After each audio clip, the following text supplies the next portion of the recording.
আল্লাহকে জিজ্ঞেস করে, আল্লাহ আপনার বান্দার রমজানের এই নেকিটা 70 লিখতাম নি।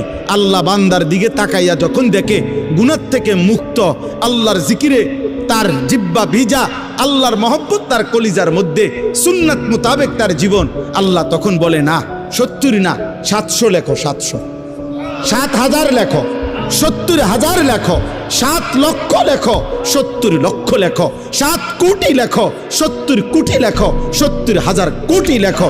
এক সেজদা, এক সেজদা, একবার সুবহানাল্লাহ বললে আল্লাহ বলে লেখো 70,000 কোটি সুবহানাল্লাহ লেখো।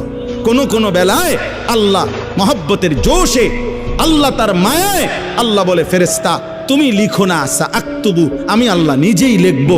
এই নেকি তুমি দিয়া পারতা না, আমি দেবো আমার বান্দার নেকি।